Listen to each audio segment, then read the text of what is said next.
But let's start here, right? I'm super excited about today's conversation because there is this massive problem in real estate where people are obsessed with the wrong numbers. I was going to say numbers, but it's the wrong numbers. They're obsessed with agent count. And I think it's fair to say, PK, that was kind of you a little bit. Oh yeah, absolutely was. And that's how you measured your success. And really, I want to talk today about, I think, numbers that matter and things along those lines. But PK, also known as Patrick Keller, I just call him PK. Dude, open it up a little bit. Tell people about you, where you at, your business, where it's been, and I'll maybe just turn it over and ask some questions of you here in a little bit once you get rolling. Yeah, we're based in the west side of Indianapolis, Indiana, so Midwest, and I've been in real estate about 6 or 7 years. And so I haven't been in it very long. And I got into real estate, honestly, on a recommendation of a client that I had in another business. I had a wellness company then. Got into real estate, did it kind of part-time like a lot of folks. And really, it charged my entrepreneurial spirit. It was, hey, if you do well, you can do well. And if you work hard, you can do well. And I was very charged by that. So started working as an independent agent under a big box brokerage, wanted to build a team pretty quickly. I had some success early on selling homes and I listened to podcasts and I love to learn. And all the coaches at the time were, hey, build a team, hire a bunch of people. Yep. And so I did that. And at one point had scaled a real estate team all the way up to about 30 people. And then what we will learn from here very soon is there were a lot of problems with that and ended up having to kind of blow it up in a way, fix it. It was not profitable. It was not enjoyable. It really, really sucked the life out of me in some ways. And now have scaled back in agent count and have adopted a lot of things that you guys teach at Hatch with partner agents and administrative help, and life is so much more enjoyable. And also the business is so much more profitable and it's busy. And because we have a great system, we are getting more business. Yep. And so those are problems, but man, it's not a profitability problem anymore. It's when can we get more talent problem now, and doing it in the right ways. Yeah, and I'm excited for you to share a little bit more specifics about that. Your problems have switched to a future growth problem, which is a really, really fun place to be. Yeah. I like to jokingly say it's the epitome of a first world problem in real estate, right? Exactly. Which is good. I think we should maybe start where we kind of started having conversations, Patrick. We obviously let's go back to you had a team, 30 people, you owned your own brokerage, right? And you had said something that was and it stuck with me. I don't even know if I've told you how much this stuck with me.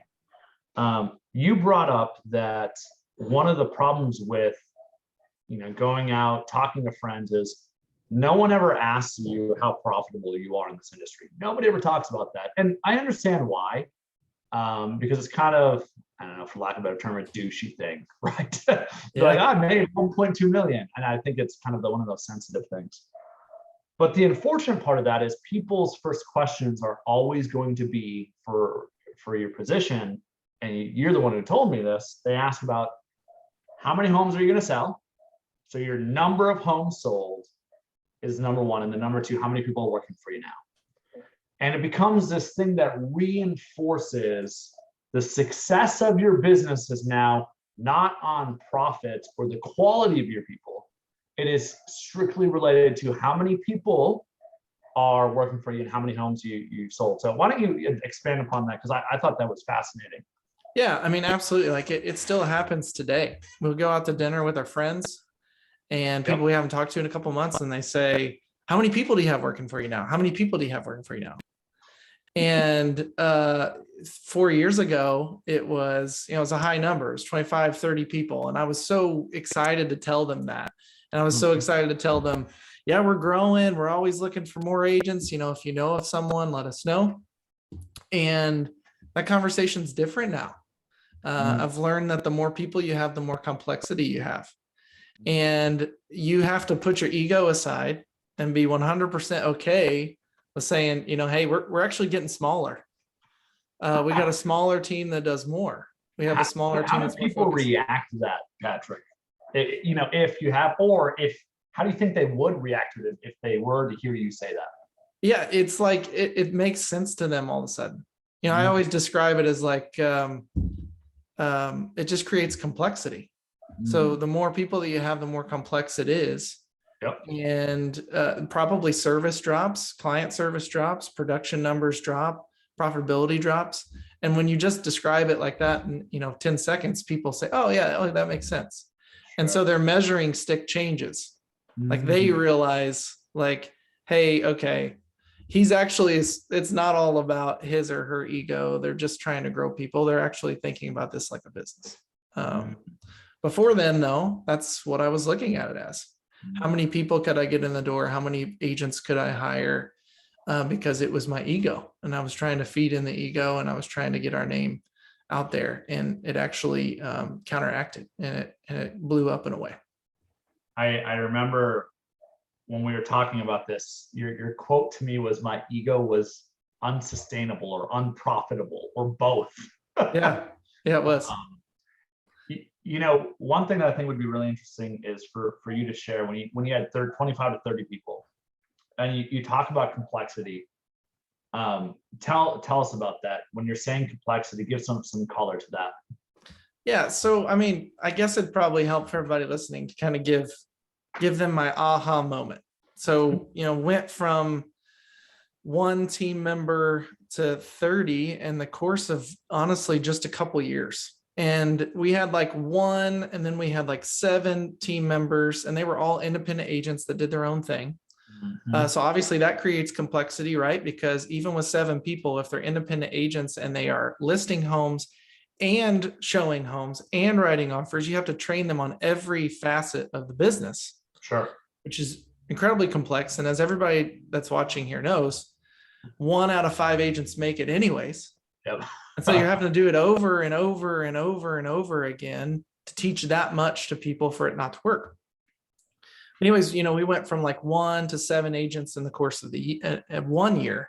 And then we went from like 7 to 25 people in the course of 12 months. Sure. Word of mouth. I was recruiting heavily because that's what I believed I had to do then. And man, we grew, and everything was great. And I thought it was wonderful. We did over $2.5 million in GCI production with that team. But my aha moment was all of these independent agents running around and selling homes, and then I'm selling homes too. I'm training them every week. I'm training every single one of them as they're onboarding. When I looked at the numbers at the end of the year, my personal production was actually paying for the independent agents their needs.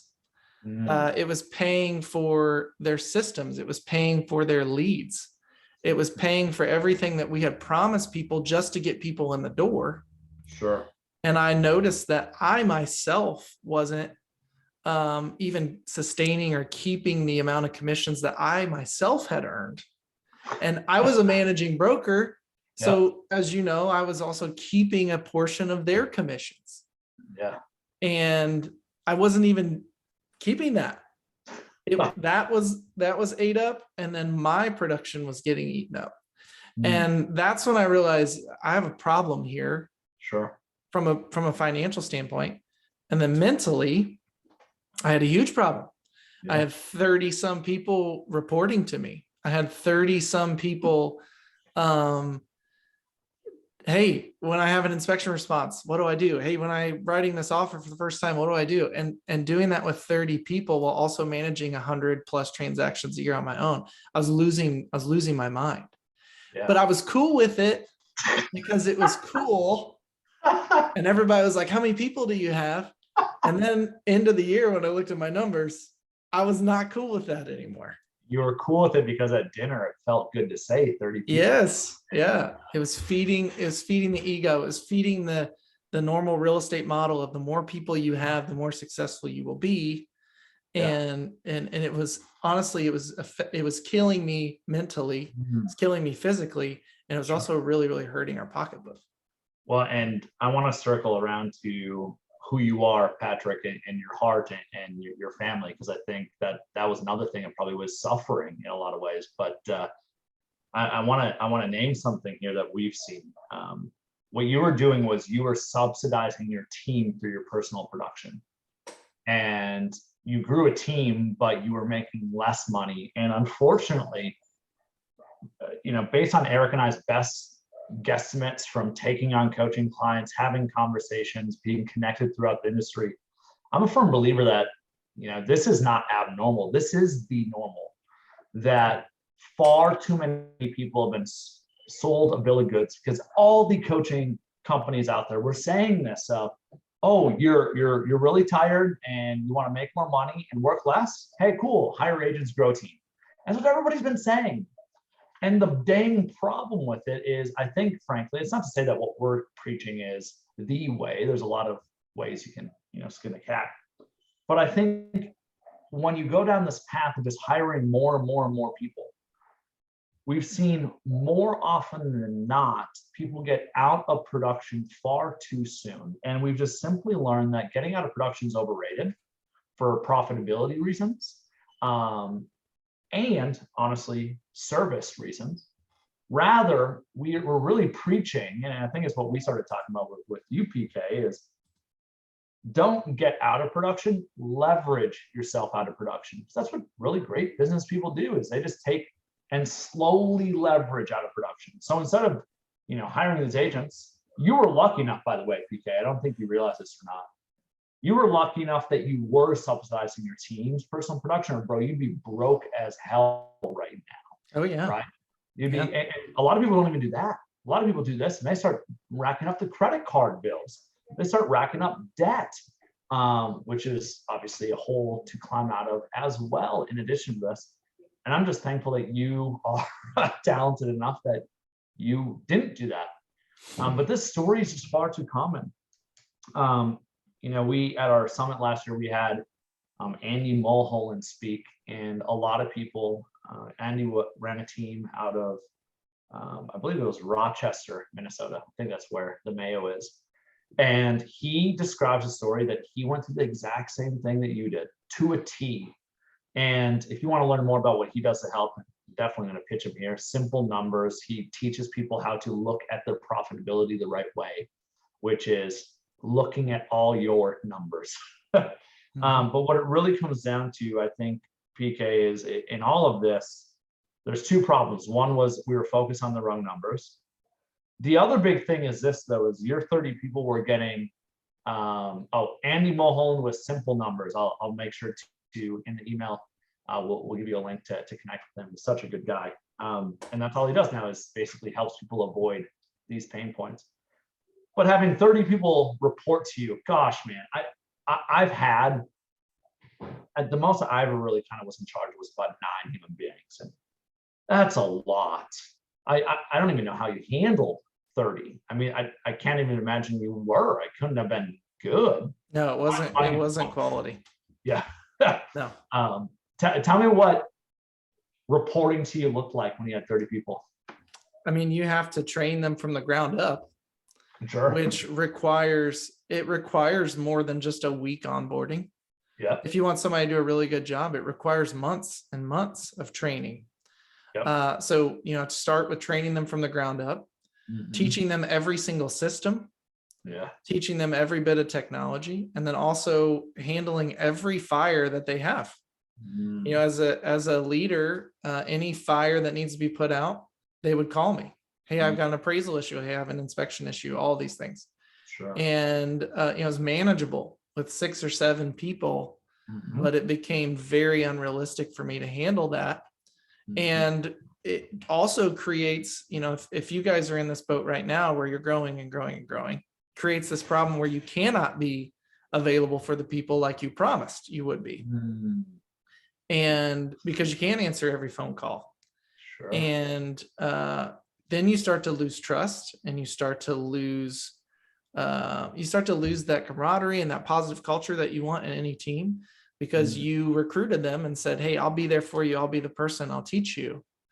And then you aren't there for them because 29 other people want you as well. And that creates a huge problem. And that was one of the other things we experienced.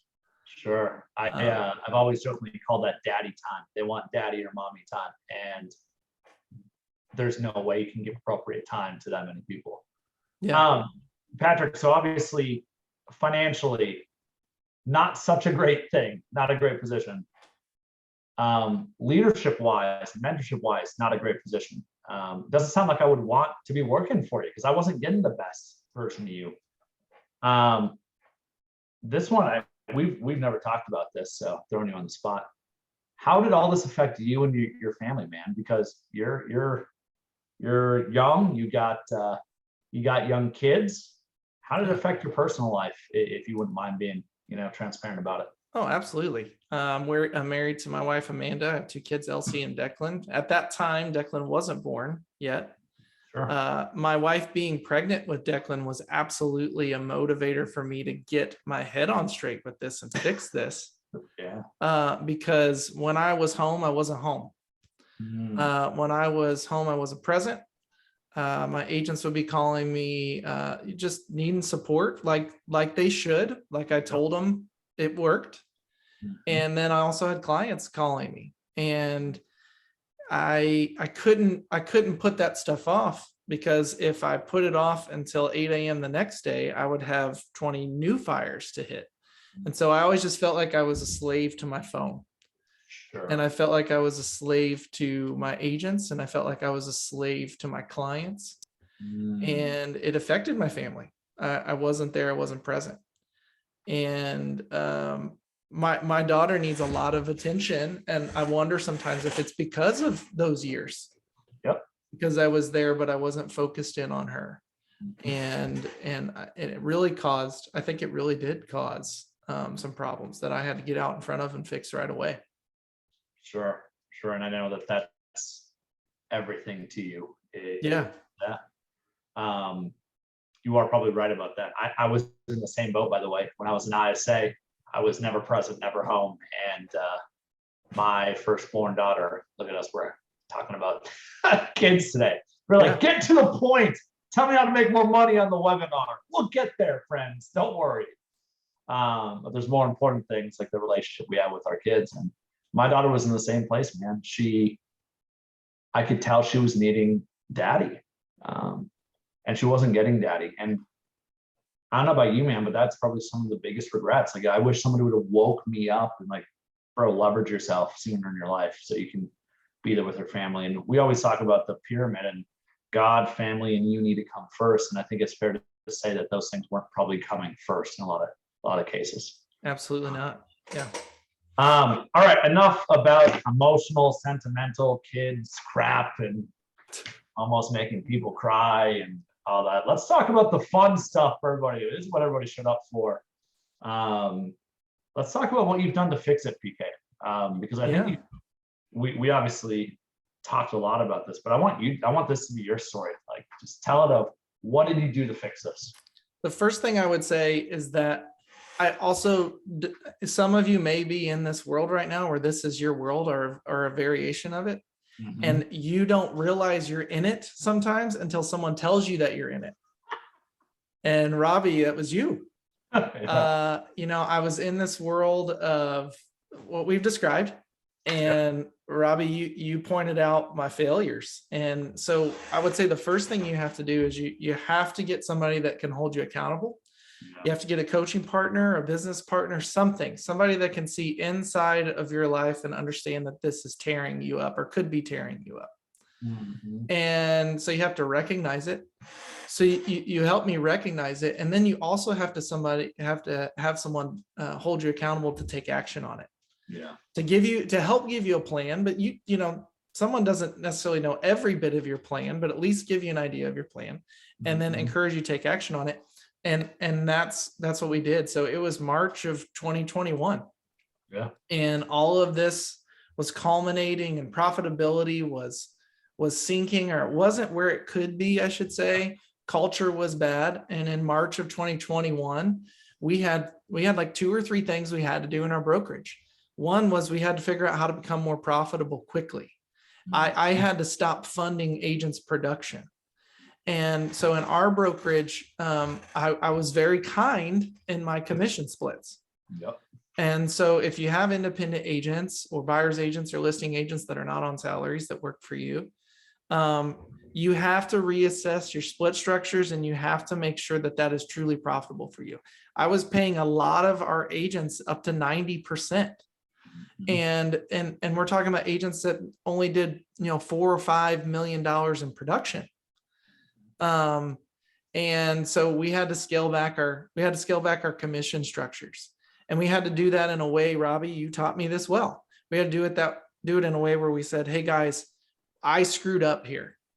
I started this to run a business, and a business is not positive unless it's profitable. And I screwed up. This is where our commission structure needs to go. So we scaled back our commission structure in a big way. And guys, if you have a team that's doing $2 or $3 million in GCI, 1% makes a huge difference. Yeah, it does. So like if you scale back 5-10%, it can really change things from you from a profitability standpoint. So we, majority of our agents slid back about 10-15% in their commission structures, which still was very fair for our marketplace in Indy. So we scaled back our commission structures, and we only lost 1 person because of that. And Robby, you told me this would happen, but I didn't believe you. I thought everybody would go. I thought everybody would say, peace out. This is stupid. I'm going to go work for 100% broker or whatever. And they didn't. They did enjoy the culture of our brokerage, and they did believe in what we were doing. And so 1 person left over splits, just 1. And that person left because they had owned a brokerage before and they just wanted to go do it again. Sure. So they left. The second thing that we did is we made sure that what the business was paying for, leads, marketing, those kind of things, went to people that would convert them. And honestly, in our brokerage, that basically took everybody out.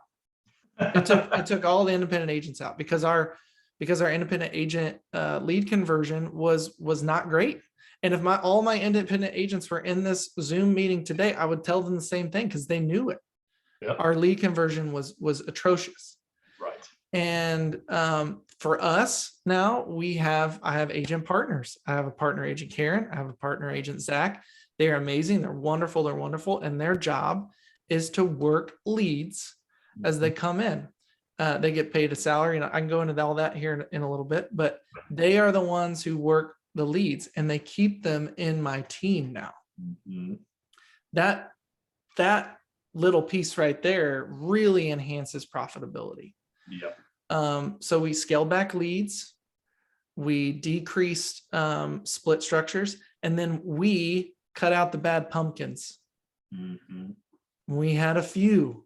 We had some administration issues, and then we had some independent agents from a cultural standpoint or a production standpoint that were really weighing the brokerage down, and we cut them. And it sounds crazy because now a lot of managing brokers go cut agents because they're like begging for them now.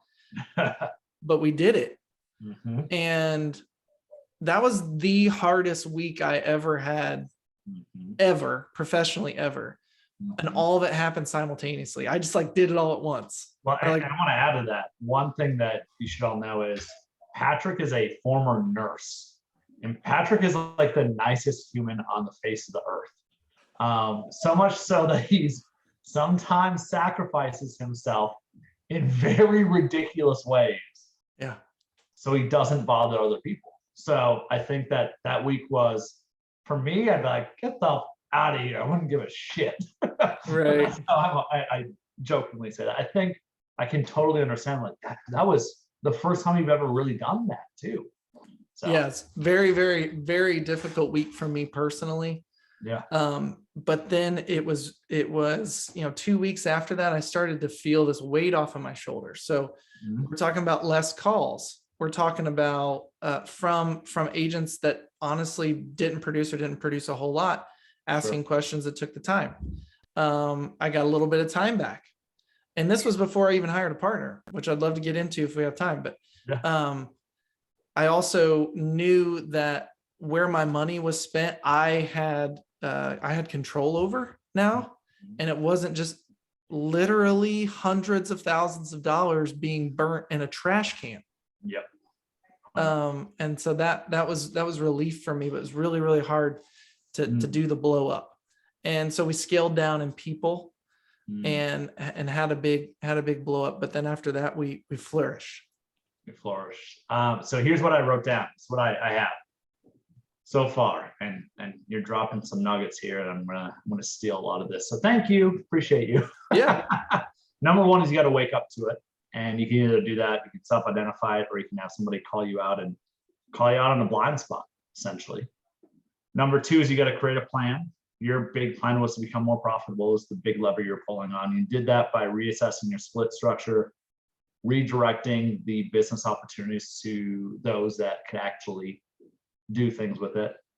You said cut out the pumpkins. And for those of you that aren't accustomed to that language, there's a book called The Pumpkin Plan by Mike something. His last name sucks. Kalowitz. Yes, there we go. Yeah. I should know better since my last name is Trefethren. He should just go by Mike M is what he should do for me. And really what he says is that in your business, you should cut out the pumpkins that take all the energy, because the problem is that energy doesn't go towards your big pumpkins, and the big pumpkins end up leaving you. And we all know losing an A player is much more painful than losing a C player. But we need to recognize that your C and D players are the biggest reasons you might lose your A players. So definitely check that book out. There was one more thing though that you haven't said yet, BK, and maybe we're going to get to this, but I'm going to ask about it. And I wrote this down for number 4 question mark is, I think you reestablished daddy time with people to protect yourself a little bit more. Why don't you talk about that as well? Yeah, absolutely. We had to, we had a weekly meeting every week, and then we had one-on-one accountability meetings every week with independent agents. And that time wasn't really respected, but I also kind of let it go. It was also my fault. But basically what I mean by not respected was our weekly one-on-ones, maybe half of the brokers would show up to them, even though they were scheduled with me. Sure. And then in the weekly meetings, maybe half of our brokerage would show up. And I always made a really great effort to give great content there. And based on your encouragement, and it really panned out, I very clearly set boundaries as best as I could, that said, hey guys, we're scaling back our weekly meetings, and we're doing monthlies now. Hey, we're getting rid of accountability time, but I have an open door policy that if you need some help or you want some coaching, I'll be here. We'll set a time. And then also now what we do is we do what's called a broker brain grab every couple of weeks, where people can come to me and pick my brain on anything that they want, marketing, ethical issue. I mean, anything in regards to real estate, how to win offers, stuff like that. Sure. And I tell everybody, listen, guys, if there's nobody here in the first 10 minutes, I'm going on with my day. I've got a lot of things to do and I got to move on. Sure. And so, and I start to see trends. I'm paying attention to trends now. If there are only the same people showing up, or a lot of people aren't showing up, we're not going to continue pouring a ton of our resources and time into that. So yes, I had to set a ton of boundaries with my time so that I could really focus on my micro team. Yep. That I want to talk to you guys all about here in a minute. Yep. And then, and really focus on the business, and Sure. instead of wasting time. So let's get into that. I want you to share about where you're at now.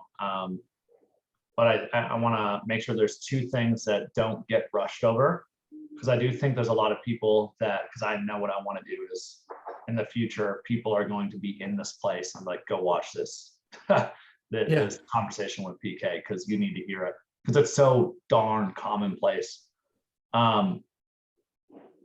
When you do the rebuild, you can't, first off, number one, I'm going to add one more thing. You said you had to take ownership over it.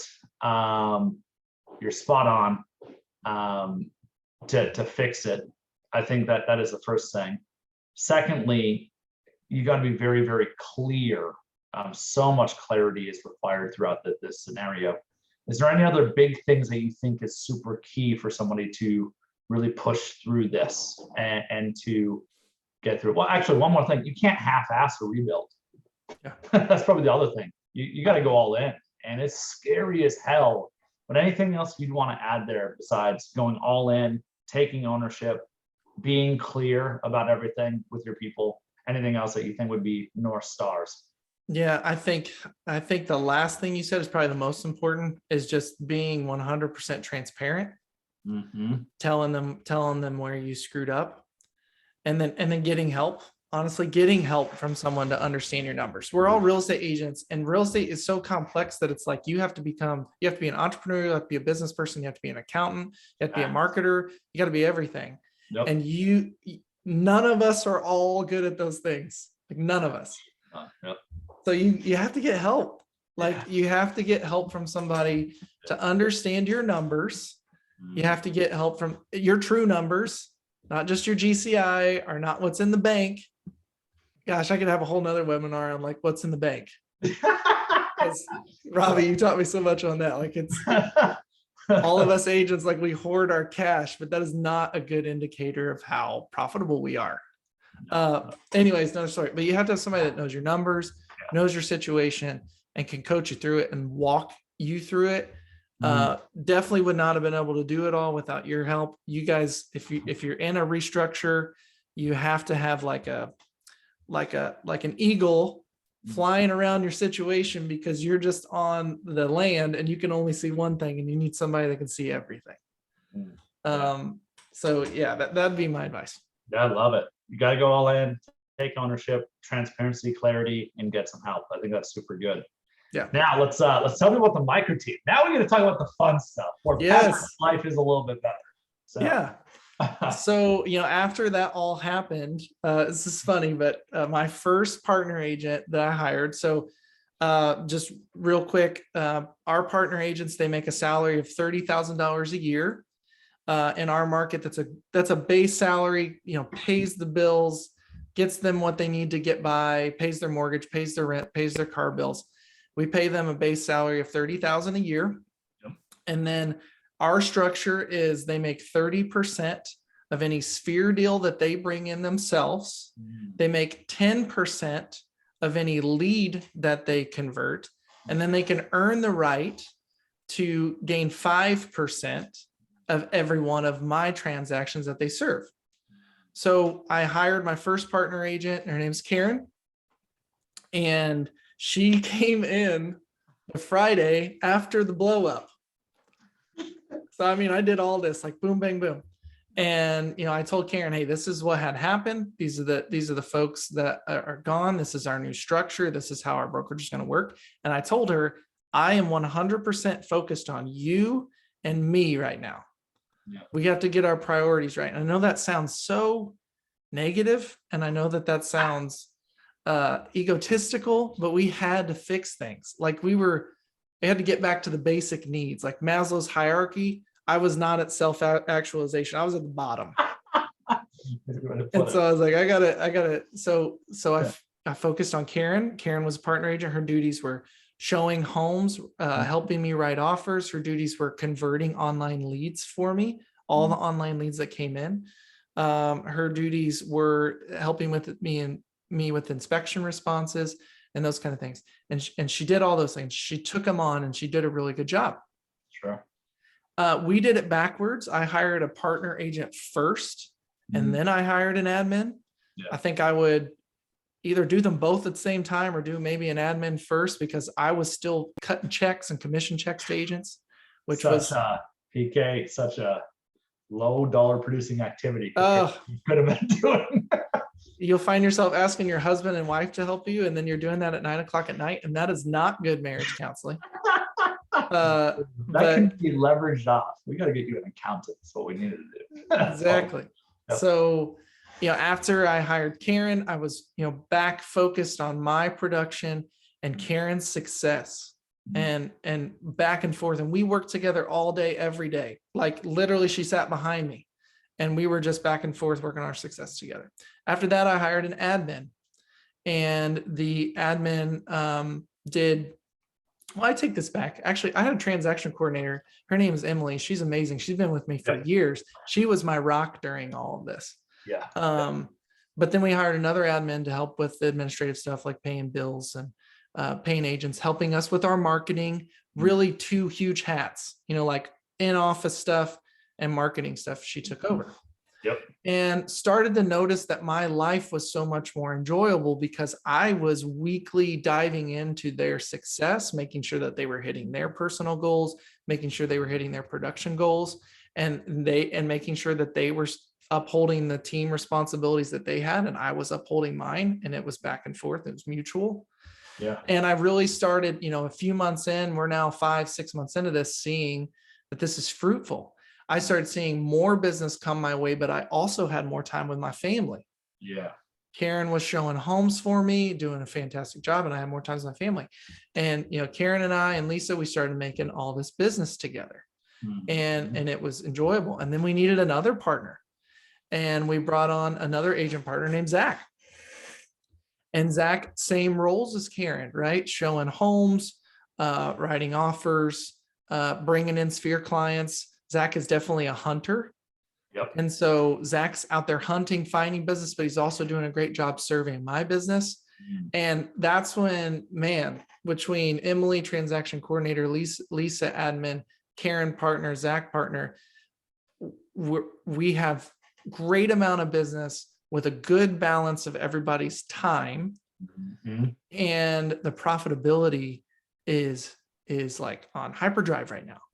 And just as a reference point and numbers for all of you guys to really see how this paid off, I just went back and looked at our profit and loss comparison from the first quarter of this year compared to the first quarter of last year. And our brokerage sold significantly less homes this year than we did last year because we got rid of people, right? So our volume went down.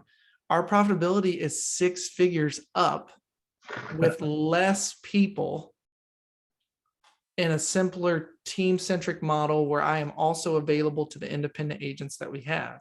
So you're making more and working less. Making more with less people, for sure.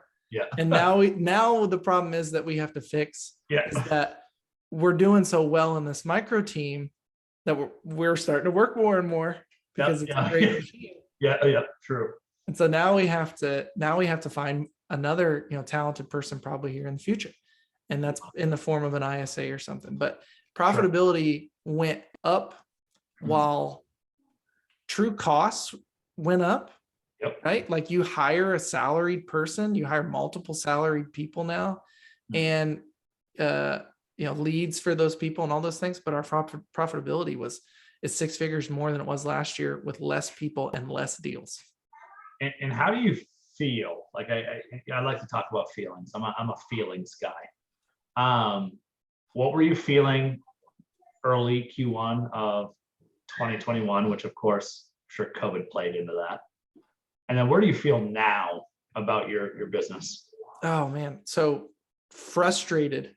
2021, ultra frustrated.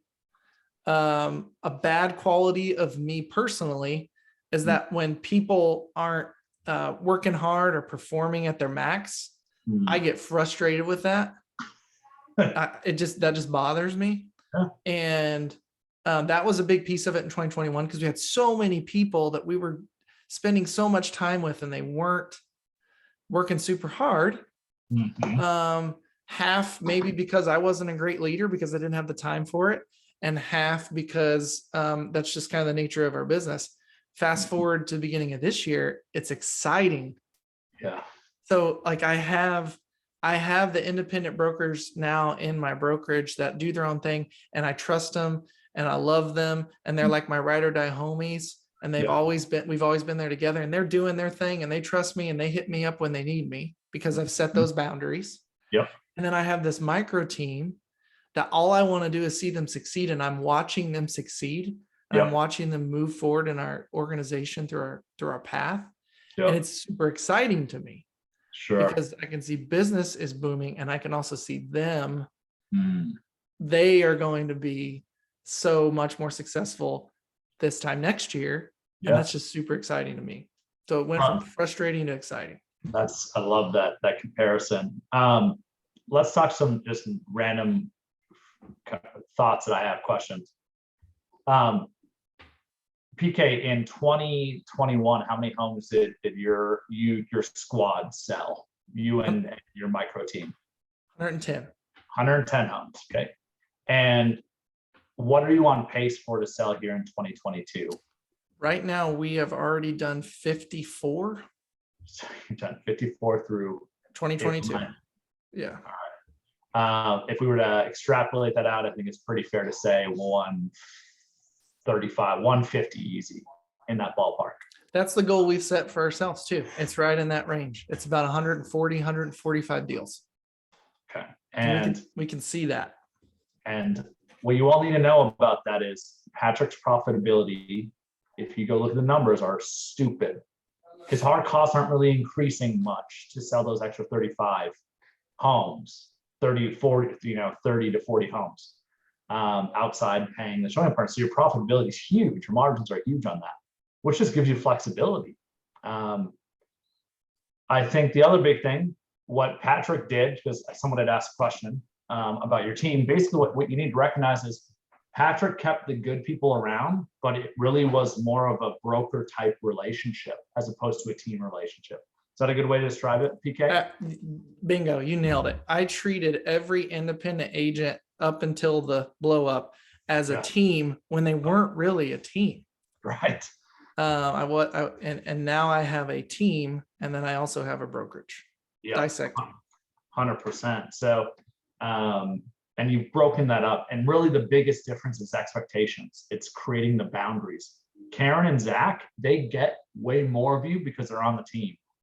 But what people don't realize is Zach, right? Let's fast forward 2 years from now, PK. Where do you think Zach's going to be?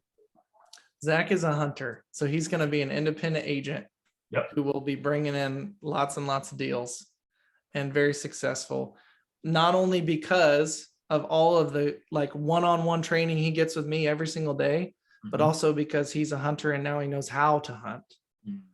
And he'll be really successful in bringing in deals. Who's he going to remind who's he going to remind you of? He reminds me a lot of me. There you go. And that's what's so cool about this is I call this like the cloning process. And we always say that. And it's really funny because top producers are like, man, I just want to clone myself. And you had said earlier, one of the things that drove you nuts, PK, was you had these people that didn't want to show up to the meetings, and you're an elite performer and you were surrounded by a lot of mediocrity. And no offense to and I'll be very frank, that's not a knock on them. People want different things in life. Where you were failing was you were hoping there was a gap between what you wanted them to do and what they were willing to do. And you hired these people. And when you hired a Karen and a Zach, they weren't these people. You went through a process that was slow enough to make sure they were the right fit to come in and be an elite player. And I think the analogy that makes so much sense in all of this, I don't know anything about the military besides this, is you had the Navy, and now you got Navy SEALs. And I don't know about you, when you're a Navy SEAL, you want to hang out with other Navy SEALs because they push you. They're fun to be around. You can rely on them a lot more than someone who's just in the Navy because they've been through the rigorous testing. And that's not for everybody, but I think actually most people that are like, I'm going to build a team, they are the Navy SEALs. They are the Navy SEALs of their markets. They're selling 50 to 100 homes themselves. And then what happens is they surround themselves with a bunch of people selling 10 homes a year, and they're like pounding their head against the wall, like this is the worst thing in the world. And I'm just here to say, and I think PK, you're the greatest validator of this, or one of them, Mike Novak being another, Josh Hugland, a lot of people that are seeing this and seeing the light of, man, there's a better way to do this, where you can make more money, you can, I think, live a better life, and it's the definition of a win-win-win. And I'm just grateful, Patrick, that you joined today. It's weird calling that. I'm grateful that you want to share and share your thoughts, man, because it's always a little scary being vulnerable and sharing stories. So. Oh yeah, it's my pleasure. I want people to learn from my failures, and that's how we all can be successful, is if we can just figure out where people have screwed up and avoid it. Amen, man. Any other final parting thoughts that you think people need to hear today before we wrap this bad boy up? I'd say if you have any red flags about where your current team is going, you should act on them quickly, because your emotional state and your money will burn away. And if you want to start a team and you haven't, that you definitely consider Hatch's model in doing it, and you do it the right way first, right out the gate without screwing up. And that's hiring help that exclusively works for you and your production, and not necessarily their own. Love it. One more thing that you should all know is PK just bought his dream home. He is literally and more involved with his family than ever. And it's just cool to see your energy and how happy you are, man. I love it. It's really, really fun to see. And I'm proud of you for doing the work. I know that you've pointed your finger at us of helping, but you're the one who did it, man. And you're the one who created the plan. I was just that eagle that was like, yeah, we thought about this, which is fun. That's the role we get to play. So appreciate you sharing love today, paying it forward. I got to give one pitch for something that's coming up. We have wrote a book. My nerdiness, my nerdy friends here. And we're calling it the Perfect Real Estate Blueprint.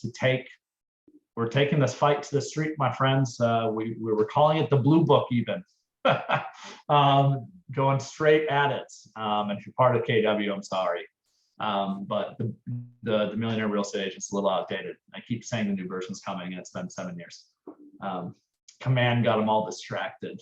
But it really is our experience on how you can build a team differently, in a more profitable, longer term, elite way that helps you get more, I think, out of your life, that helps you protect yourself and create boundaries. And we literally talk about almost all the stuff we talked about here. So little pitch for you to, I make like $1 on the book. So it's really not even for me, it's for you. It's a blueprint. So okay, anything else before we wrap up? No, man, just happy to be here. Thanks a bunch, and hope I can help. Oh, absolutely, man. We'll have you on. This is good. I love doing this stuff. So, all right, peace out, y'all. Love y'all. See you, PK. See ya. Bye.